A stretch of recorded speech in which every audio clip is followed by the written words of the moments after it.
ಶಿವಮೊಗ್ಗ ಲೋಕಸಭೆ ವ್ಯಾಪ್ತಿಯ ಜನಮತ ಯಾತ್ರೆಯಲ್ಲಿ ನಾವೀಗ ಪಕ್ಷೇತರ ಅಭ್ಯರ್ಥಿಯಾಗಿರ್ತಕ್ಕಂಥ ಫೈರ್ ಬ್ರ್ಯಾಂಡ್ ಅಂತಲೇ ಕರ್ಸ್ಕೊಳ್ತಕ್ಕಂಥ KS ಈಶ್ವರಪ್ಪನವರಿದ್ದಾರೆ. ಬನ್ನಿ ಅವ್ರನ್ನ ಇಡೀ ಚುನಾವಣೆ ಬಗ್ಗೆ ನಾವು ಮಾತನಾಡ್ತಾ ಹೋಗೋಣ.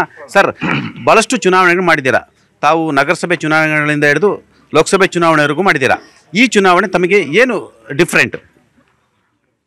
ನಾನೇ ಚುನಾವಣೆಗೆ ನಿಂತಂಥ ಸಂದರ್ಭದಲ್ಲಿ 5 ಅಸೆಂಬ್ಲಿನಲ್ಲಿ ಗೆಲ್ಲಂಥ ಸಂದರ್ಭದಲ್ಲಿ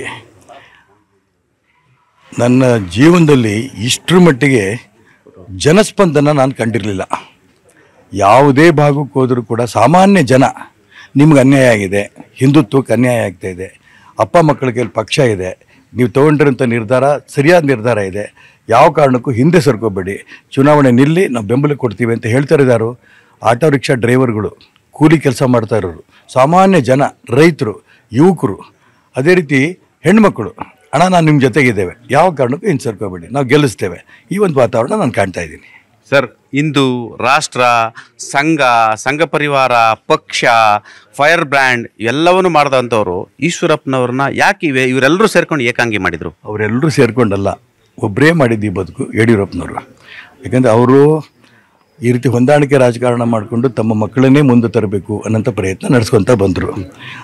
ಮತ್ತು ಪಕ್ಷದ ನೀತಿ ನಿಯಮವನ್ನು ಮೀರಿ ಅವರು ರಾಜಕಾರಣ ಮಾಡ್ಕೊಂಡು ಹೊರಟಿದ್ದಾರೆ. ಕೇಂದ್ರದಲ್ಲಿ ನರೇಂದ್ರ ಮೋದಿ ಹೇಳ್ತಾ ಇದ್ದಾರೆ, ಕುಟುಂಬ ರಾಜಕಾರಣದಿಂದ ಮುಕ್ತ ಮಾಡ್ತೀನಿ ನಾನು ಅಂತ. ಸೋನಿಯಾ ಗಾಂಧಿ, ರಾಹುಲ್ ಗಾಂಧಿ ಮುಕ್ತ ಮಾಡಿಕೊಟ್ರಂಥ ನರೇಂದ್ರ ಮೋದಿಯವರು ಕರ್ನಾಟಕ ರಾಜ್ಯದಲ್ಲಿ ಕಾಂಗ್ರೆಸ್ ಸಂಸ್ಕೃತಿಯ ಅಪ್ಪ ಮಕ್ಕಳ ಕೈಯಲ್ಲಿ ಇರೋದನ್ನು ನಾನು ವಿರೋಧ ಮಾಡ್ತಾ ಇದ್ದೀನಿ.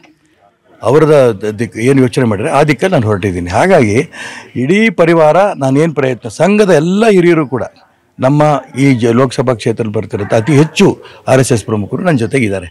ಕೆಲವರು ನೇರವಾಗಿ ಬಂದಿದ್ದಾರೆ, ಕೆಲವರು ನೀನು ನುಗ್ಗಪ್ಪ ಒಳ್ಳೆ ಕೆಲಸ ಮಾಡ್ತೀನಿ ಅಂತ ಹೇಳ್ತಾ ಇದ್ರು.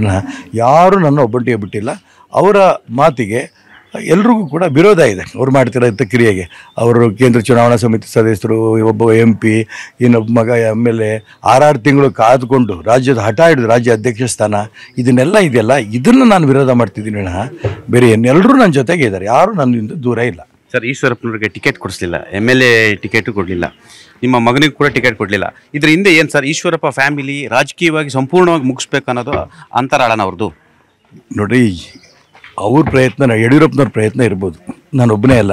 CT ರವಿ ಏನು ತಪ್ಪು ಮಾಡಿದರು, ಪ್ರತಾಪ್ ಸಿಂಹ ಏನು ತಪ್ಪು ಮಾಡಿದರು, ಇವನ್ ನಮ್ಮ ಸದಾನಂದ ಗೌಡ್ರು ಏನು ತಪ್ಪು ಮಾಡಿದ್ರು, ಅದೇ ರೀತಿ ವಿಶೇಷವಾಗಿ ಅನಂತಕುಮಾರ್ ಹೆಗ್ಡೆ ಇರ್ಬೋದು ಅಥವಾ ಬಸವನಗೌಡ ಪಾಟೀಲ್ ಯತ್ನಾಳ್ ಇರ್ಬೋದು, ಇವರೆಲ್ಲರೂ ಕೂಡ ಒಂದು ಕಾಜಿಗೆ ಹೋರಾಟ ಮಾಡಿದವರು. ಇವರೆಲ್ಲರೂ ಬಂದರೆ ನನ್ನ ಮಗನಿಗೆ ಮತ್ತೆ ಮುಂದೆ ಮುಖ್ಯಮಂತ್ರಿ ಸಿಗಲ್ಲ, ಇದೊಂದೇ ಕಾರಣಕ್ಕೆ ಎಲ್ಲರೂ ಪಕ್ಕಕ್ಕೆ ಸರಿಸೋ ಪ್ರಯತ್ನ ಮಾಡ್ತಿದ್ದಾರೆ. ಅವರೆಲ್ಲರ ಧ್ವನಿಯಾಗಿ ಇಡೀ ಕರ್ನಾಟಕ ರಾಜ್ಯದಲ್ಲಿ ಅನೇಕ BJP ಕಾರ್ಯಕರ್ತರು ನೋವಲ್ಲಿದ್ದಾರೆ.